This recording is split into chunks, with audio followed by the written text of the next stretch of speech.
umaga po sa lahat ng mga nanonood ngayon sa ating live stream service at isang mapagbiyayang araw po sa lahat. And welcome po muli sa ating online worship service. And ramdam ko po ang excitement ng bawat isa. At I'm praying na, kumbaga, meron tayong pagkauhaw ngayon sa salita ng Panginoon. Ngayon po ay May 31, 2020. Isa po sa dahilan kung bakit dapat nating purihin ang Diyos sa umagang ito, dahil binigyan niya pa tayo ng isa pang buhay. Hindi lang isang ordinaryong buhay, kundi isang buhay na merong pag-asa na tinuro niya sa kanyang salita.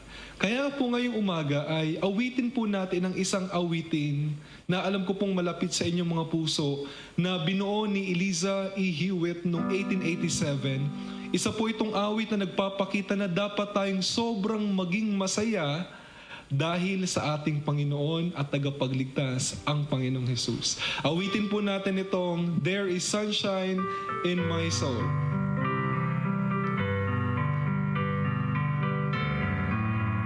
Ready? There is sunshine in my soul today. For you and bright that glows in any earthly sky. For Jesus is my life. Oh, there is sunshine, blessed sunshine, when the peaceful happy moments roll, when Jesus shows His smiling face. There is sunshine in my soul. Next stanza. There is music in my soul today, a carol to my King, and Jesus is near. The songs I cannot sing. Oh, there is sunshine, blessed sunshine, when the peaceful, happy moments roll. When Jesus shows His smiling face, there is sunshine in my soul. Next answer. There is music in my soul today. For when the Lord is near, the dove sings in my heart, the flowers of grace appear. Oh, there is sunshine, blessed sunshine, when the peaceful, happy moments roll. When Jesus shows His smiling face, there is sunshine in my soul. There is gladness in my soul today, and hope and grace and love, for blessings which He gives me now, for joys laid up above. Oh, there is sunshine, blessed sunshine, when the peaceful, happy moments roll. When Jesus shows His smiling face, there is sunshine in my soul. At para pangunahan po tayo sa pananalangin, ay tawagin ko po si Brother Jonathan. Let's pray po. O Diyos na banal, marami pong salamat sa umagang ito na o Diyos, kami nagkaroon sa muli ng pagkakataon upang magpapuri at magpasalamat sa inyo o Diyos. Bigyan niyo po kami, Ama, ng kagalakan ng puso sa aming pagsamba at sa pag-aral ng iyong mga salita o Diyos. Gabayan niyo po, Ama, ang bawat isa na sa pagkikinig ng iyong mga salita o Diyos.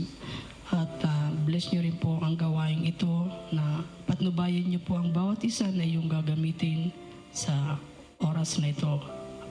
Ngayon din po, Ama, dalangin ko sa muli ang aming mga kapatiran na sa kanilang mga bahay o Diyos, na sana o Diyos na patnubayan niyo rin po sila ng iyong banal na Espiritu Santo upang Ama na sa kanila ay na bigyan niyo po sila ng kagalakan din ng kanilang puso sa pagsamba at sa pagkinig ng iyong salita, O Diyos. Ikaw na po bahala, Ma, sa gawain ito. Sana ikaw po ang aming maiangat, may papurihan sa umagang ito, O Diyos. Marami pong salamat.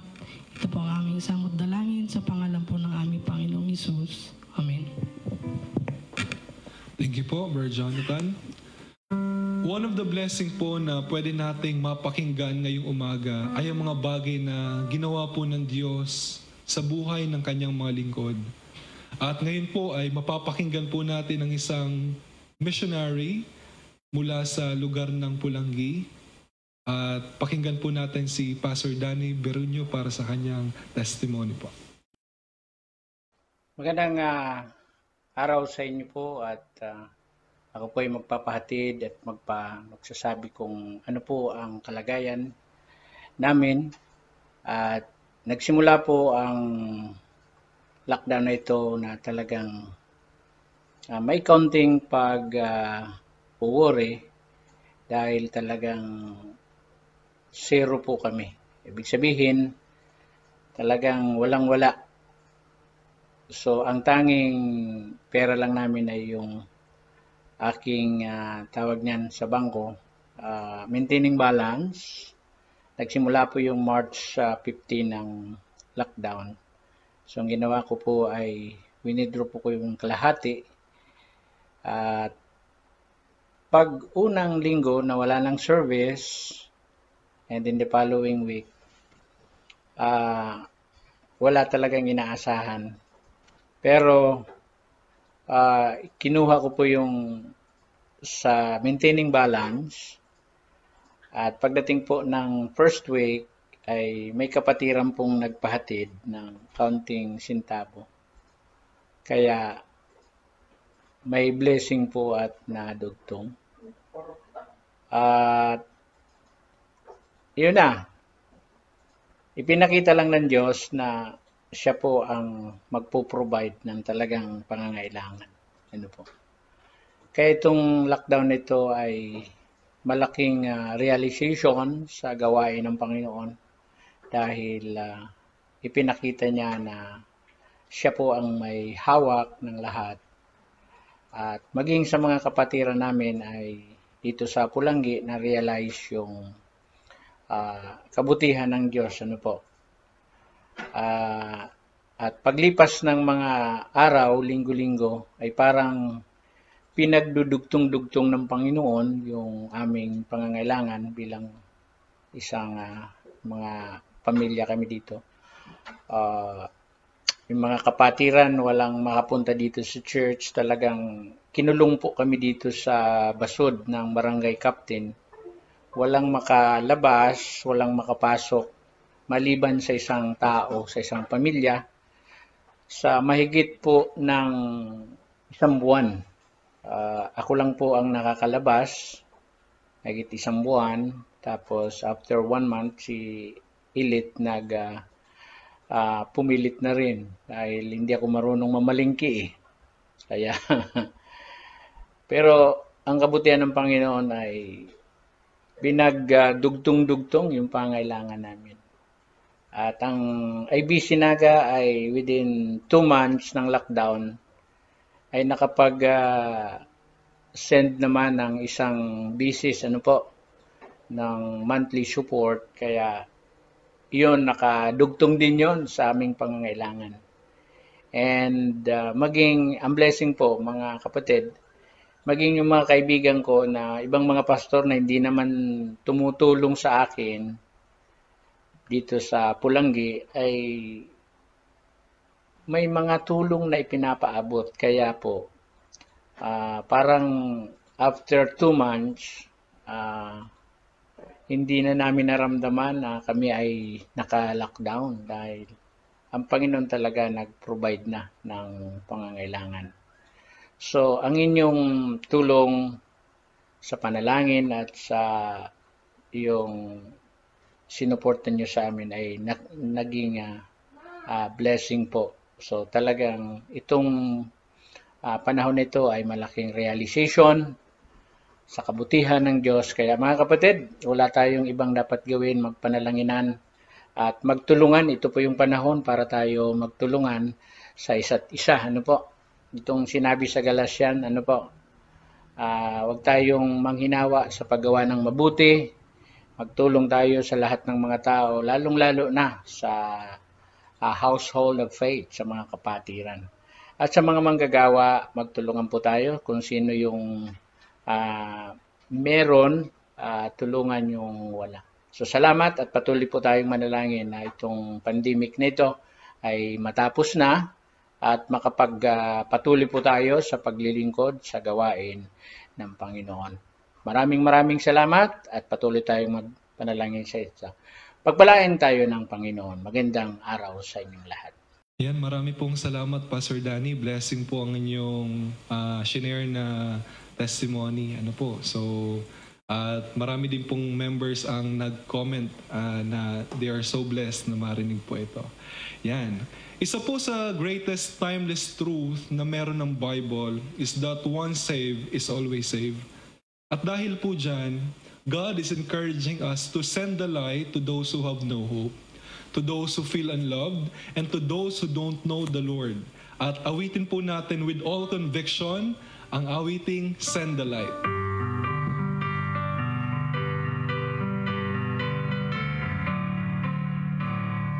Ready?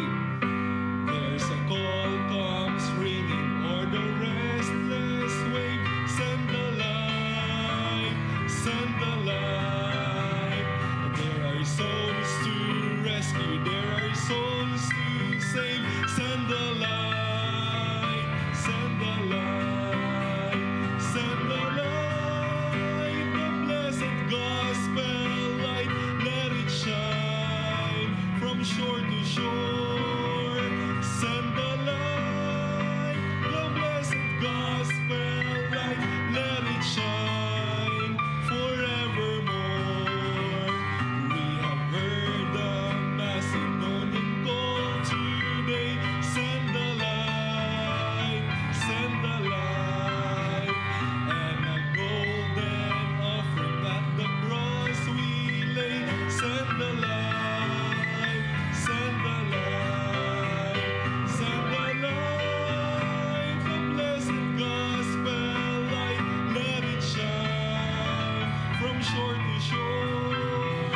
Send the light, the blessed gospel light, let it shine forevermore. Let us pray that grace may everywhere abound. Send the light, send the light, and a Christ-like spirit everywhere be found. Send the light, send the light, send the light, the blessed gospel light, let it shine from shore to shore. Send the light, the blessed gospel light, let it shine forevermore. Let us not grow weary in the work of love. Send the light, send the light. Let us gather jewels for a crown above. Send the light, send the light, send the light. The blessed gospel light, let it shine from shore to shore. Send the light, the blessed gospel light, let it shine forevermore.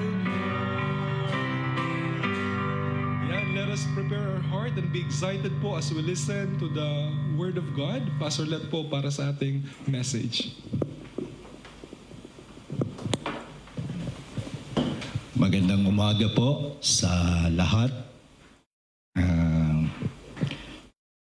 Naasahan ko po na tayong lahat ay nakahanda na sa pagsamba sa Panginoon at sa pag-aaral ng Kanyang salita.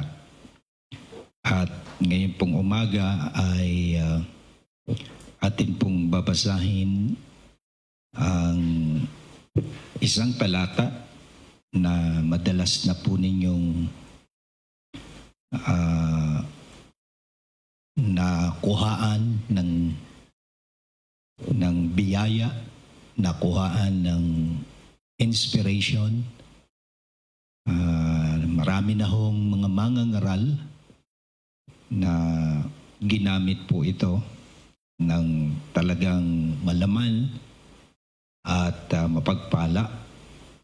At dahil diyan, kung yan po ay naging pagpapala sa ating lahat sa mga nakaraan, it is worthy to hear.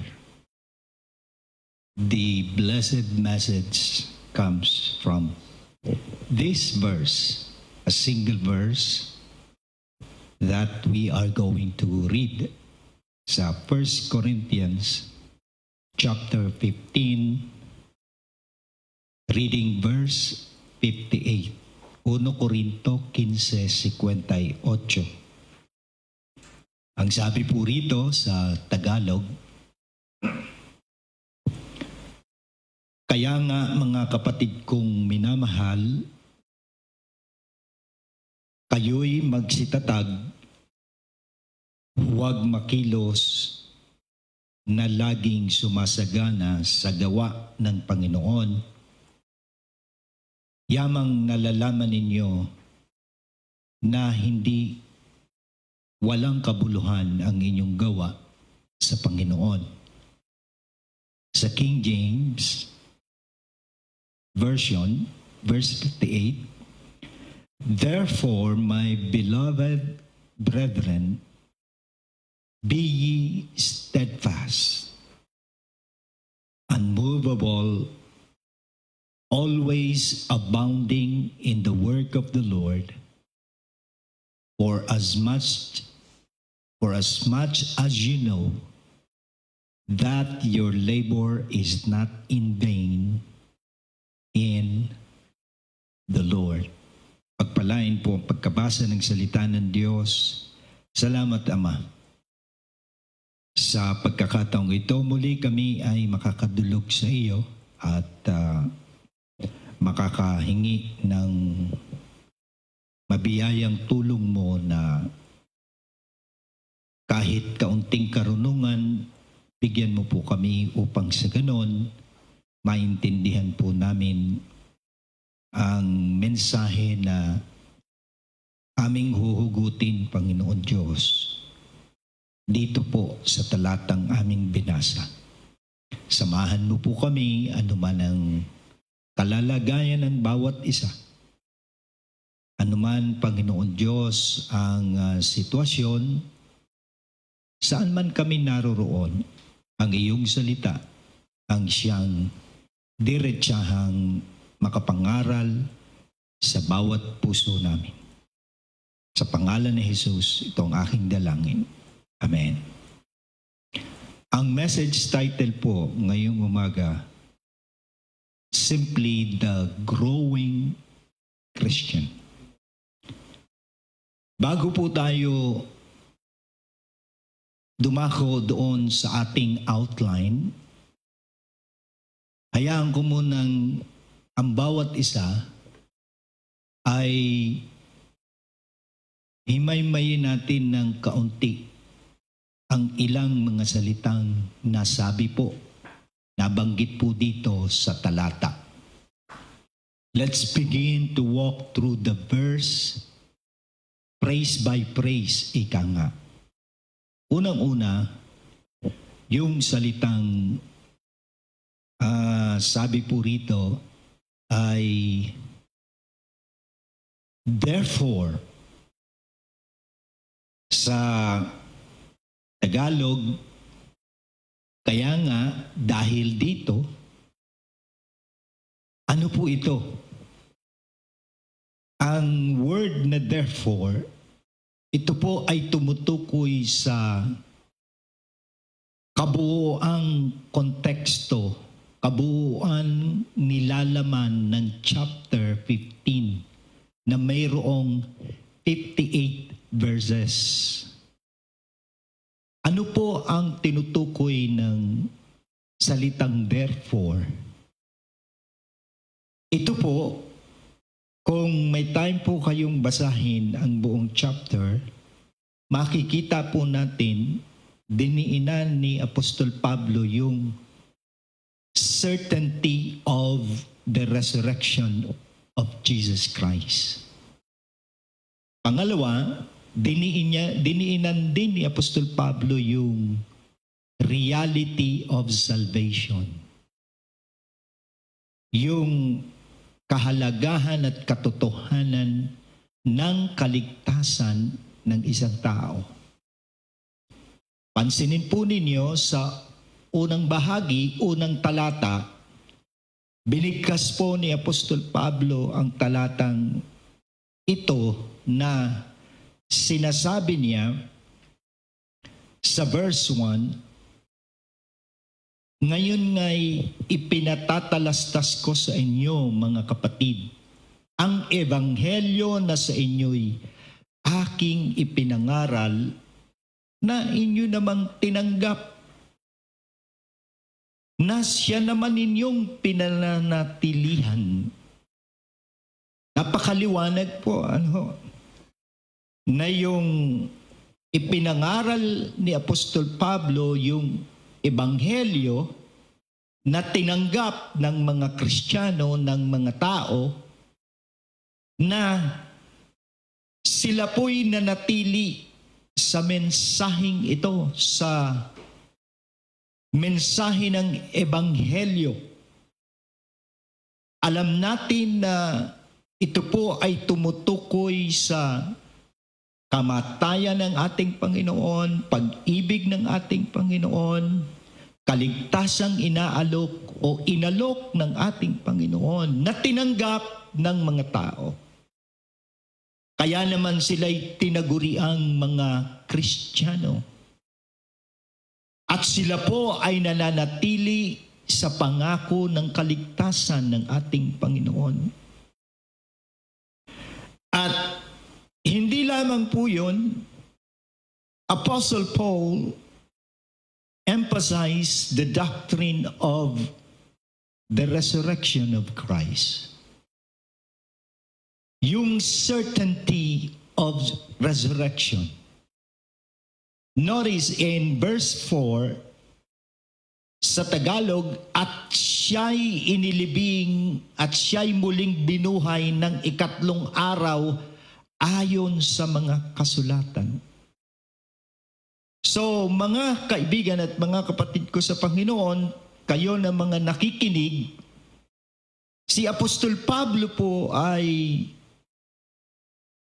ipinahayag ang importansya ng katuruan at katotohanan ng pagkabuhay na muli ng ating Panginoong Hesus. Kasi po, ito yung dahilan kung bakit nagpapatuloy sa pangangaral. Ito ang dahilan kung bakit tayo ay patuloy na nananampalataya sa Panginoon bilang mga Kristiyano. Ano po yung dahilang ito? Na si Jesus ay hindi nanatiling patay.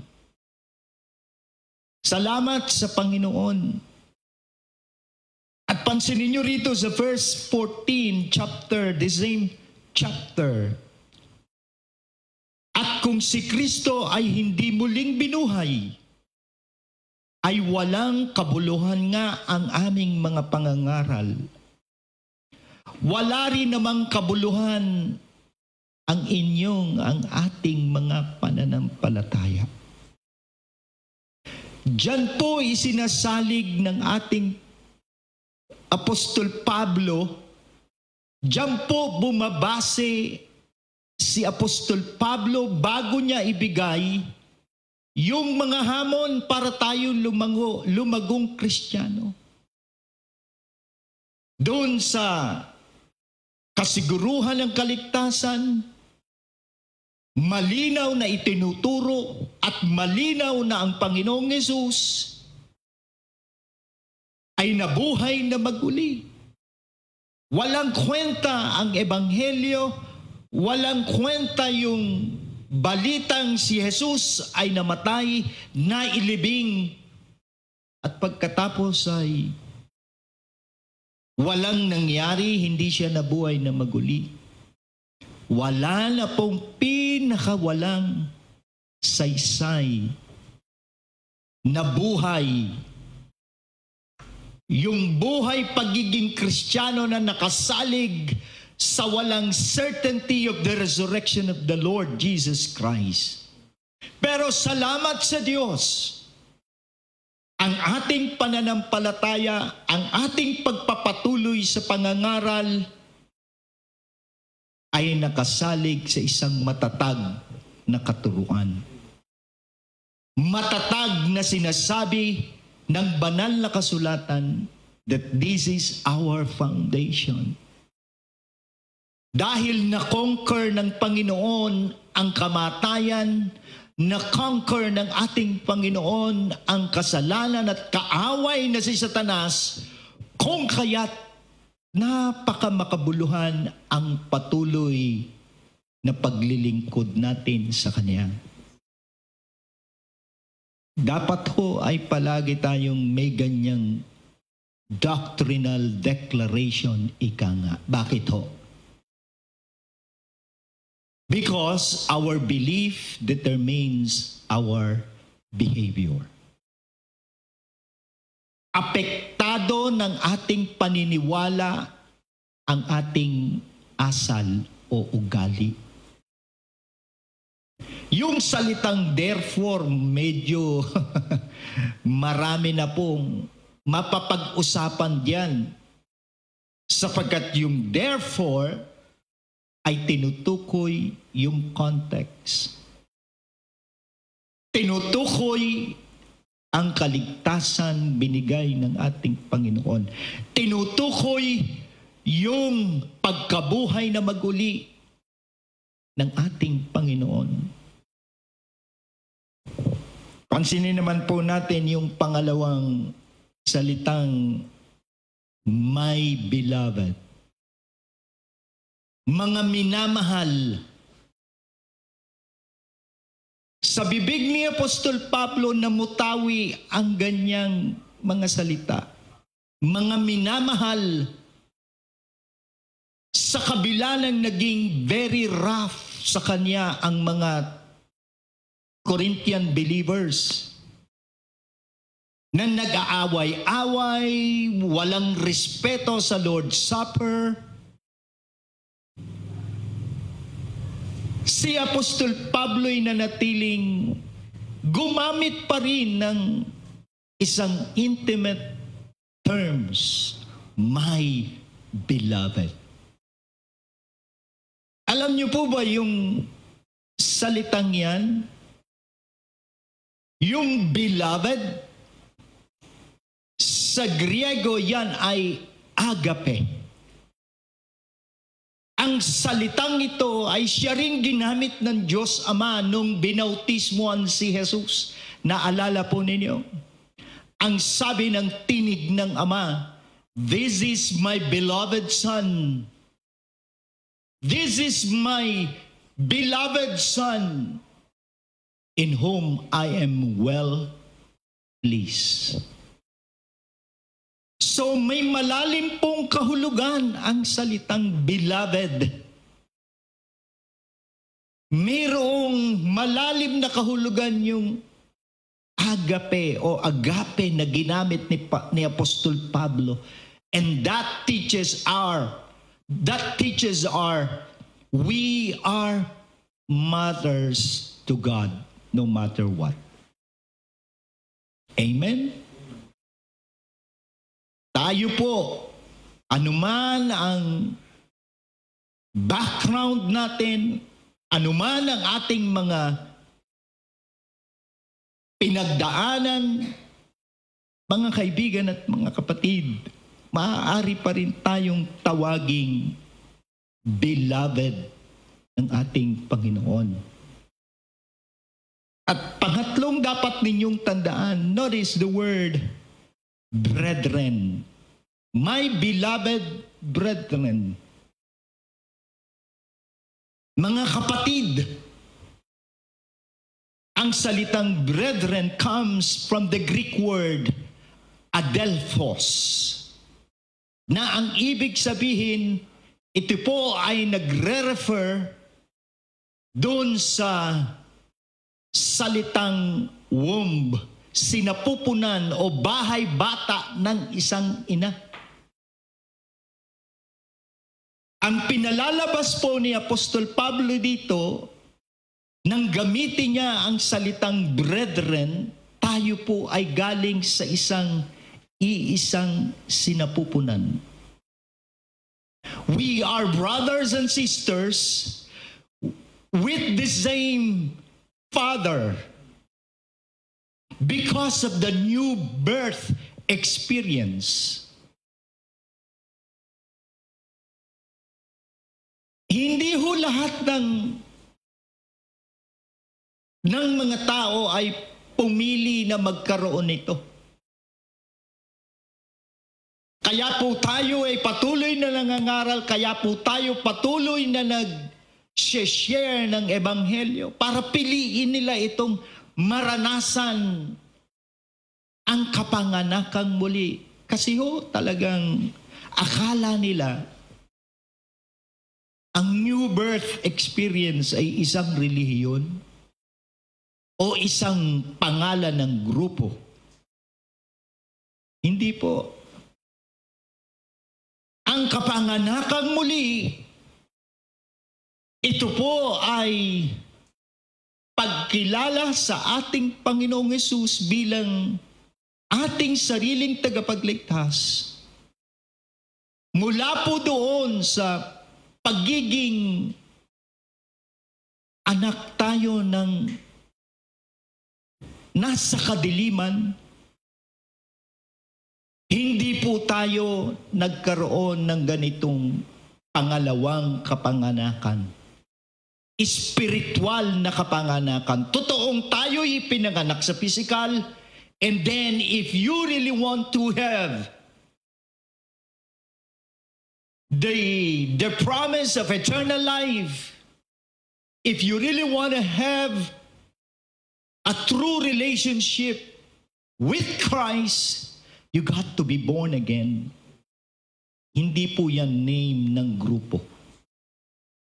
At kapag may legitimate born again experience ka na po, magiging iisa tayo sa iisang pamilya ng Diyos. Sa 1 Juan 1:12, di ba? But as many as receive Him, to them gave He power to become sons of God. And when you have that experience, when you have the faith of receiving the gift of salvation from Christ alone, ika'y magiging Kristiyanong tinukoy ni Apostol Pablo sa 1 Corinto 12:12, na ikaw ngayon ay nasa katawanan ni Kristo. Lahat ng mga members ng iisang katawan, ang katawang yan ay ang ating Panginoon. So sa mga mananampalataya, sa mga Kristiyanong tunay, ito po ang exhortation. Narito po ang hamon. Narito po ang paghihikayat ni Pablo sa atin para mag-grow, ika nga. Para mag-mature tayong patuloy kahit sa kabila ng ating pinagdaanan, pinagdadaanan at pagdadaanan pa, ika nga. Alam nyo, kahit salamat sa Panginoon, nasa MGCQ na kita bukas. And praise the Lord for that. Lahat naman ng probinsya ay darating yan. At nararamdaman na natin na papaalis na si COVID. Papaalis na si Corona. At sana sa kanyang pag-alis, sana sa kanyang paglisan, dali niya na ang lahat. Huwag lang yung blessing na tayo ay nag-grow sa Panginoon. Huwag niyang isama yung blessings of growth na pinalasap ng Diyos sa ating lahat. Amen? Hoping na lahat po tayo ay nakadama ng ganyang closeness to the Lord. Sa ating prayer life, sa ating faith.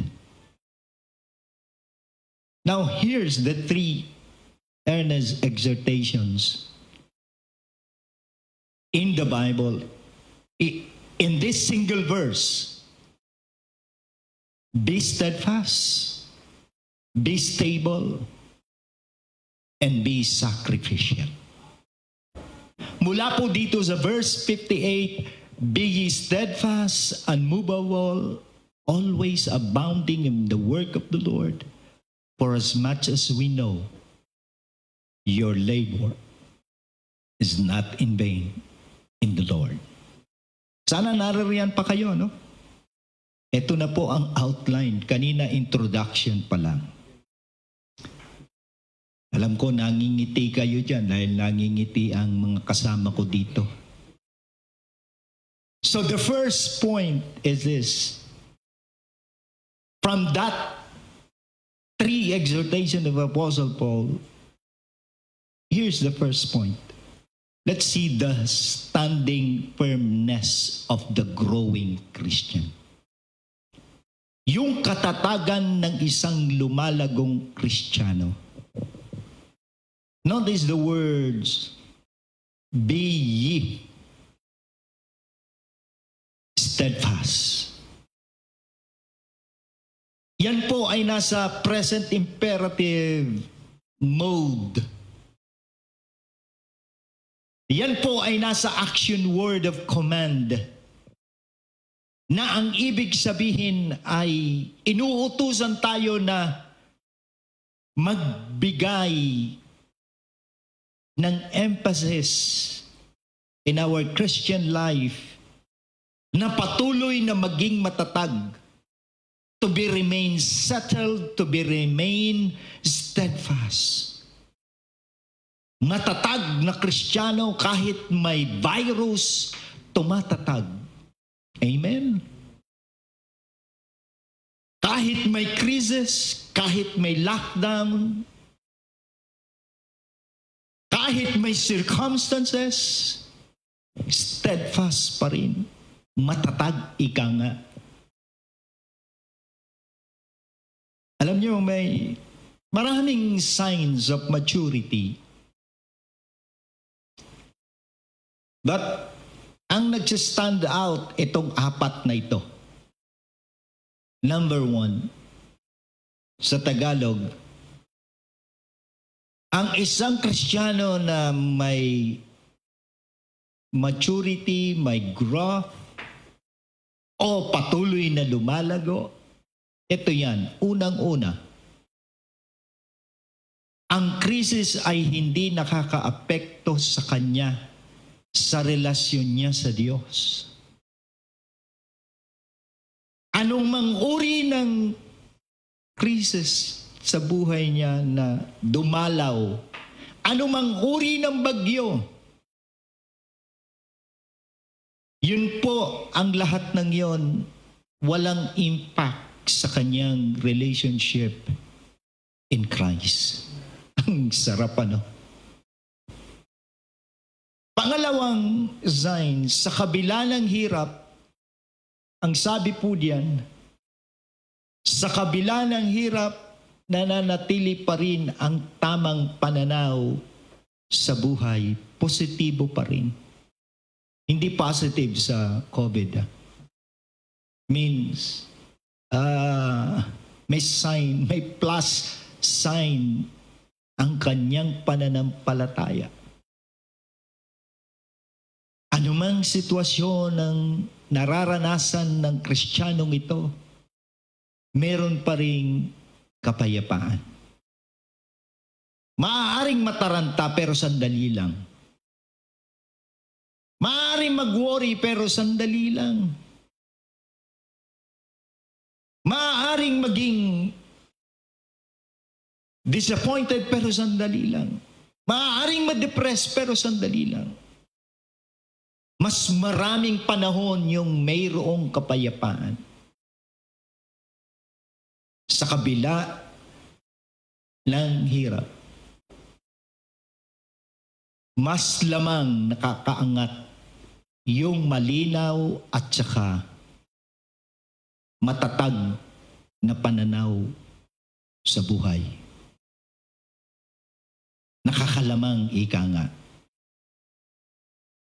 Pangatlo, pansinin ninyo, another sign of Christian maturity, may kapayapaan sa mga sitwasyong hindi niya kontrol. Natural, may mga sitwasyong talagang sa tingin mo ay hindi na maaayos. Pero sabi ng Panginoon, don't worry, I'll give you the peace. Kung ang bagyo pinatigil niya, patitigilin din ng ating Panginoon. At ang pang-apat, naiintindihan niya na ang buhay ng Kristiyano ay walang on and off switch. Nabasa po ba ninyo? Be steadfast, maging matatag kahit na anong panahon. Kahit na po sa panahon na tinuturing tayo ng mundo na marginalized people. Bagamat ang mundo tinuturing ang mga Kristiyano na parang narrow-minded. Bagamat ang mga mananampalataya nalalagpasan ng SAP. Pero wag ho kayong mawala ng pag-asa, maging matatag pa rin tayo. Sa laro ng basketball, may tinatawag na home court advantage. Kapag ang isang team ay dumayo sa isang lugar, wala silang home court advantage. Merong favorable winning advantage ang mga taga doon. Kasi maraming mga nag-cheer, maraming pabor doon sa mga players na taga doon. Home court advantage. Kaya medyo kawawang-kawawa yung dayo. Hindi ba tayo mga mananampalataya ay hindi taga rito? Wala man tayong home court advantage. Wala mang mga taong nag-i-inspire sa atin. Wala mang mga taong nagiging maingay, nagsisigawan para sa atin. Kahit wala man tayo sa home court advantage. Apostle Paul is telling us, be ye steadfast. Maging matatag. Huwag madi-discourage. Huwag manghihinawa. Sapagkat hindi tayo pababayaan ng Panginoon. If you are in Christ, you are on the winning side. Amen? Now, let's go to the second point. After the standing firmness of the growing Christian, here's another truth, principle. The stability of the growing Christian. Be ye steadfast, unmovable. Hindi ika nga nauuga. Bakit? Kasi balanse ang kanyang standing. Ganyan po ang growing Christian. Ganyan po ang isang lumalagong mananampalataya. At ang pangunahing factor para po tayo'y patuloy na maging immovable, kaya tayo para maging patuloy na steadfast, wag ho nating kalilimutan ang malaking magagawa ng pagbabasa at pag-aaral ng salita ng Diyos. Without the Word of God, there is no growth. Kung walang Bible, walang paglago. Ang sabi ni Peter in chapter 2, 1 Peter chapter 2 verses 2 and 3, gaya ng mga sanggol na bagong panganak ay nasain ninyo ang gatas na walang daya na ukol sa Espiritu. Ang tinutukoy niya ay ang salita ng Panginoon Diyos. Upang sa pamamagitan nito'y magsilago kayo sa ikaliligtas kung inyong napagkikilala na ang Panginoong mapagbiyaya. Nasain daw po natin ang Biblia, ang salita ng Diyos na parang milk. Ituring natin ang ating mga sarili na parang batang craving for milk. At alam natin kung anong magagawa ng milk sa isang nade-develop na bata, na sanggol. I-commit po natin yan, ano ho? Ngayong less restriction na tayo simula bukas.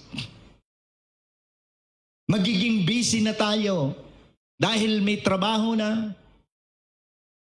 I-commit natin sa Panginoon Diyos. Makinig po kayo.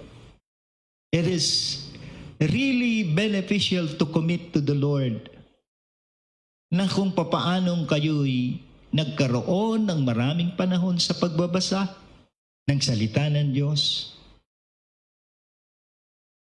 Make a covenant with God. Make a commitment. Sabihin nyo sa Panginoon na babasahin na ninyo ang kanyang salita.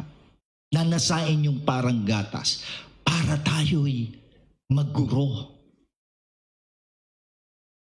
I-commit ninyo sa Panginoon, i-commit natin sa Panginoon na bago tayo mag-scroll ng Facebook, scroll muna ang Bible. Amen, Brother Francis? Bago tayo magbukas ng Messenger, buksan na muna ang Bible. There is no growth without the Word of God. Basahin natin ito orderly, organized. Magsimula sa simpleng mga book of the Bibles. Ang mahalaga ay tuwi-tuwi na tayong araw-araw nakakapagbasa.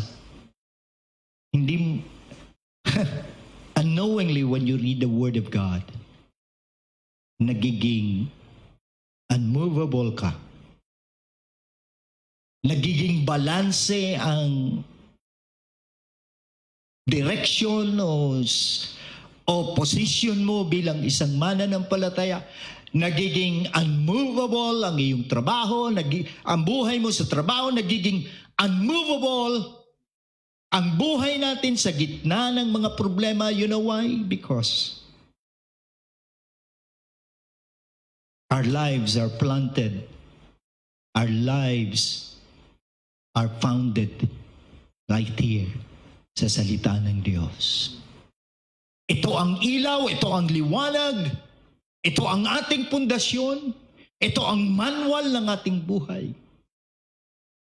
Read it religiously, read it with commitment. And number 3 and last, the third point is the sacrifice of the growing Christian. Look at the next phrase. Always abounding in the work of the Lord. Underline the word always. Kailangan pa ba nating kunan yan ng etymological meaning? Kailangan pa ba nating i-expound ang always? Pag sinabing always, ibig sabihin nito ay all the times. Continuously, perpetually. Amen? Yun ang maganda diyan eh. Pastor, mahirap. Hindi yan pwedeng isama sa exhortation ni Paul kung ito ay hindi magiging posible sa ating buhay. Always, walang itinatanging panahon. And now, the next word is abounding. We can sacrifice for that by His strength, by His help. Always abounding. Abounding refers to going over the top. Abounding means serving in excess. Yung overflowing, abounding. Nakakita na kaya ng river na pag malakas ang ulan, abounding, overflowing. As much as we can, as often as we can, for as long as we can, serve more. Kung nakakapag-serve ka ng 10 batang tinuturuan mo, serve more. Dagdagan mo ngayon, 20 na. Kung nakakapag-pray ka ng 10 minutes, gawin mong 11. Kung ikaw ay nakakapag-pray ng 3 kapwa Kristiyano, dagdagan mo. Kung ikaw ay nakakapagbigay ng ganitong halaga, give abounding, abundantly, overflowing, always abounding in the work of the Lord. Not the work of man,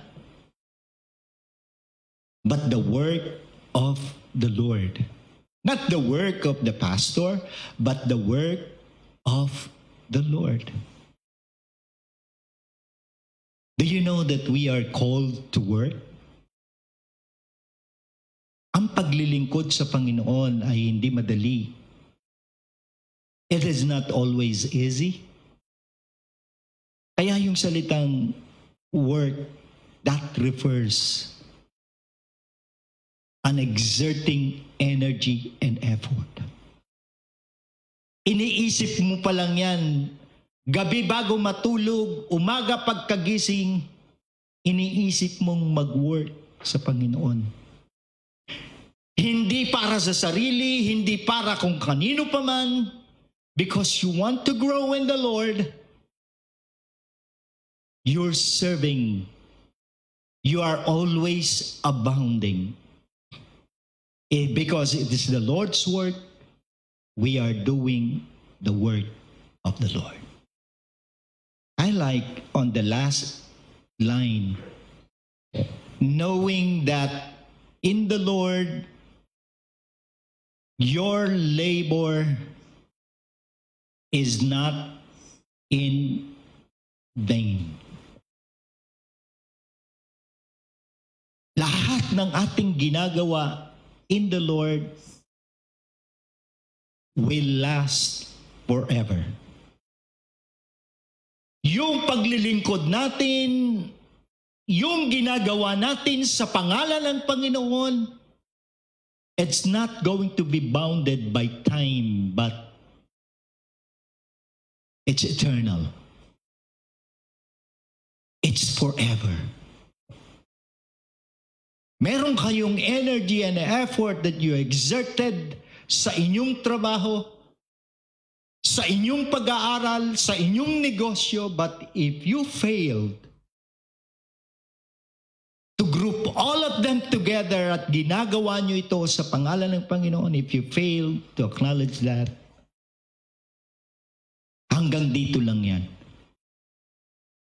But ladies and gentlemen, especially Christians, hear me loudly, clearly what I mean. What we do in the Lord will last forever. It's not in vain.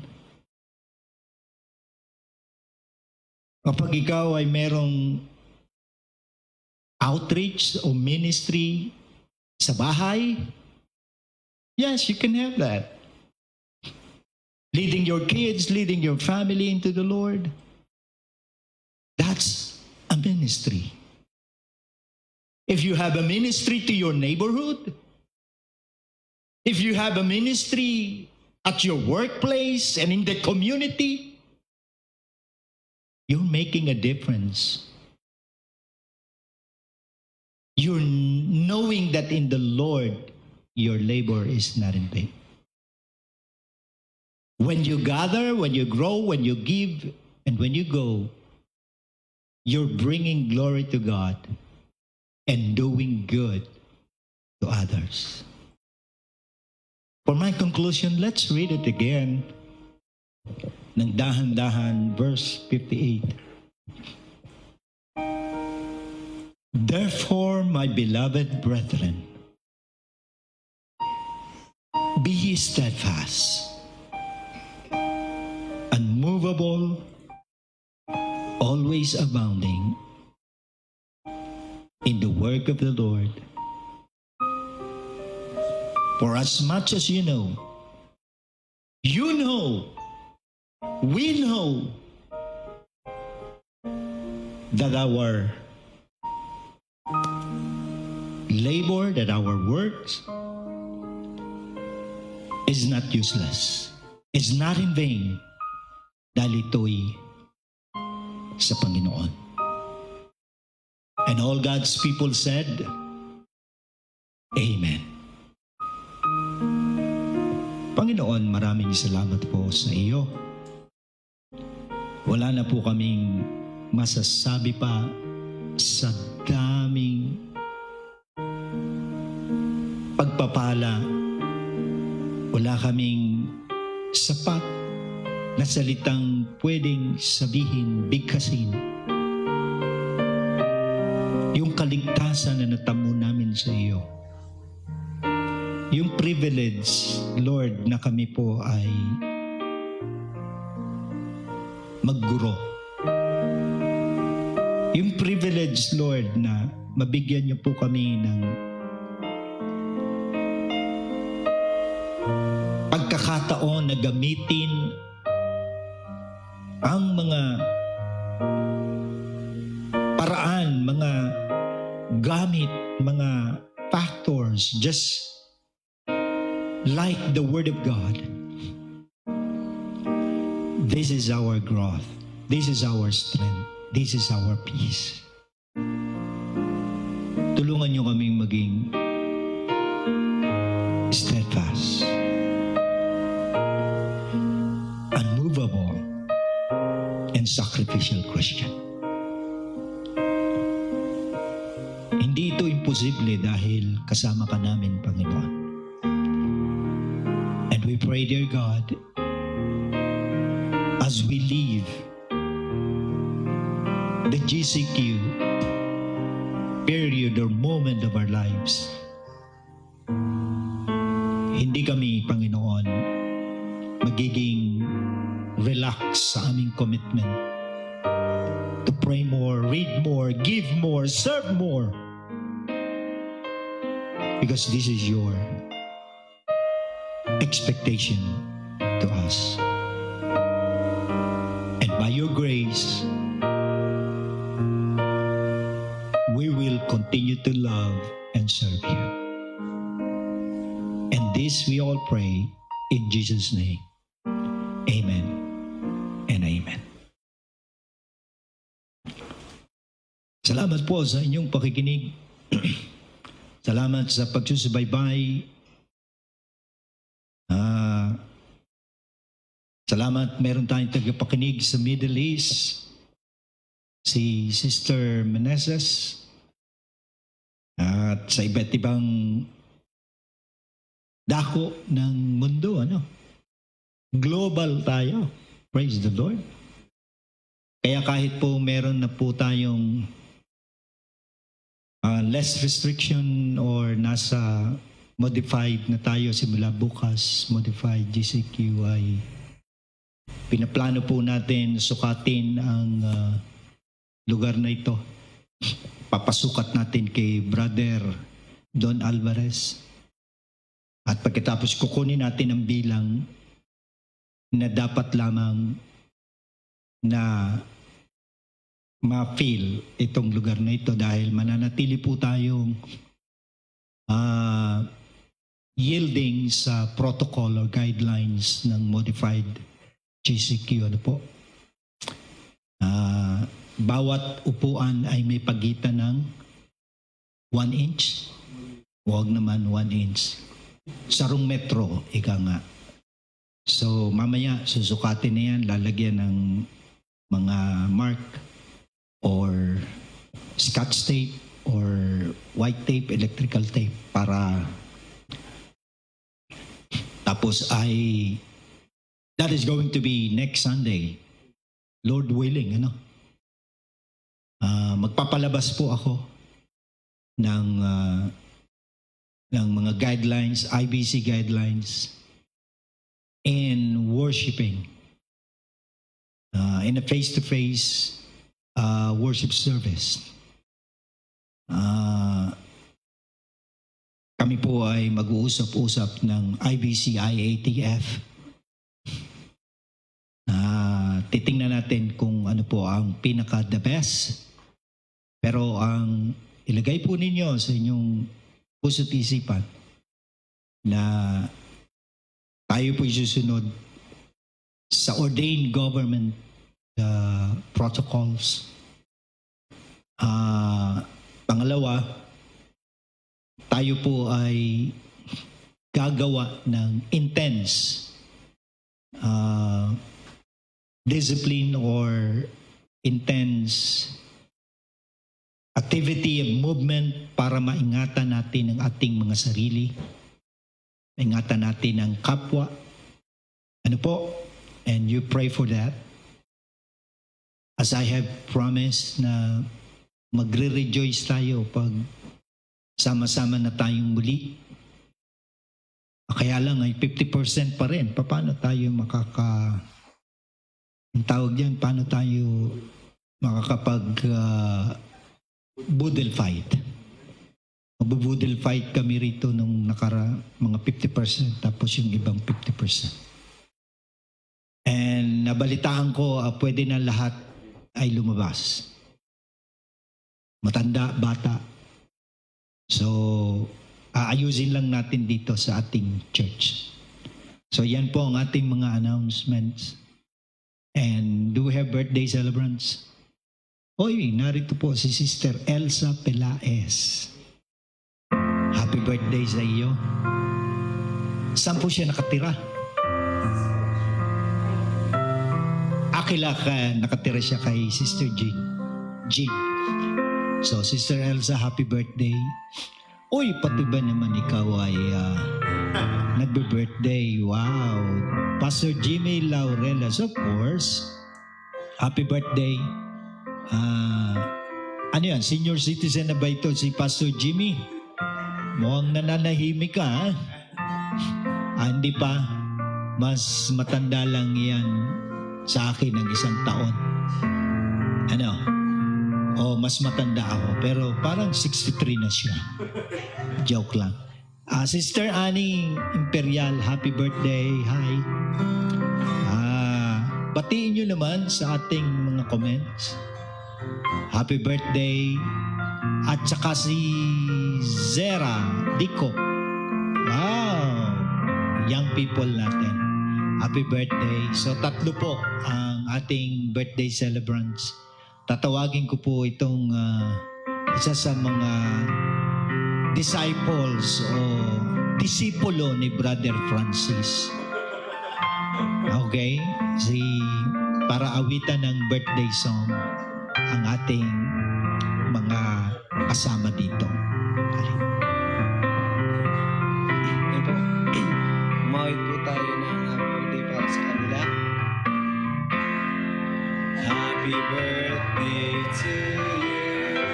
Happy birthday to you. Happy birthday, happy birthday.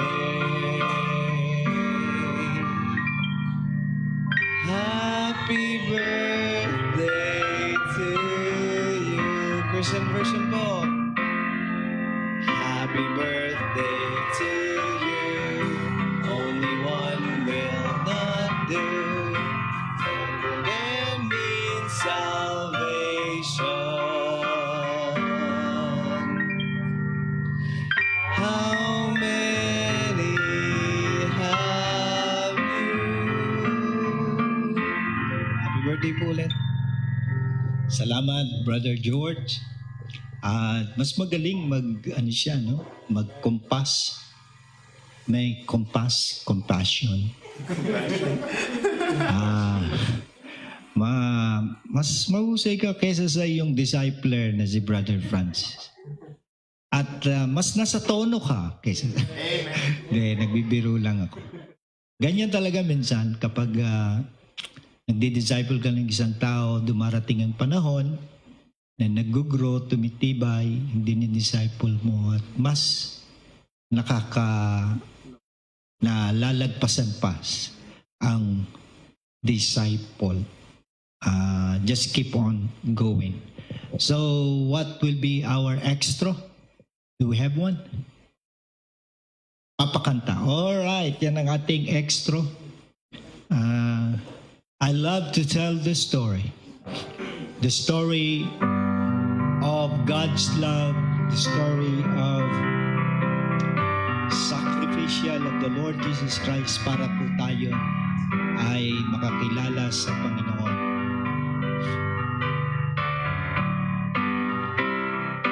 I love the story of Max and Dean's above, of Jesus and His glory, of Jesus and His love.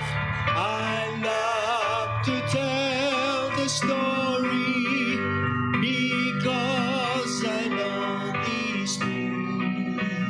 It satisfies my longings as nothing else can do. I love to tell the story, will be my theme in glory, to tell the old story of Jesus and His love. I love to tell the story, more wonderful it seems. Patawad po. And all the golden fancies of all our golden dreams. I love to tell the story. It did so much for me, and that is just the reason I tell it now to thee. I love to tell the story, will be my theme in glory, to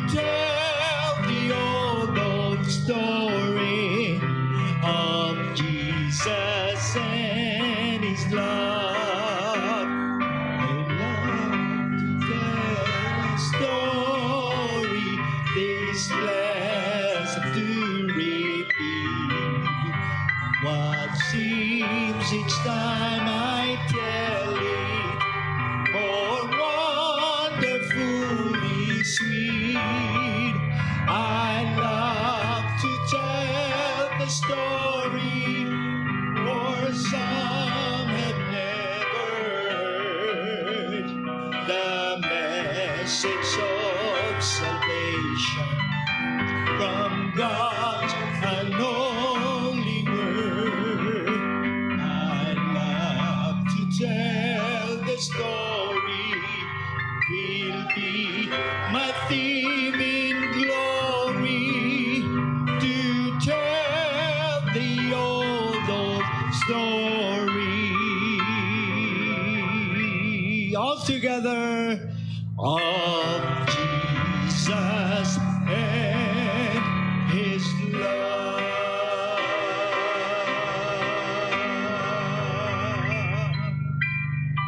Muli, maraming salamat po. Naway lahat po tayo'y pinagpala, nasiyahan, at nakapagbigay puri sa ating Panginoon sa ating morning virtual service. Good morning. God bless you all.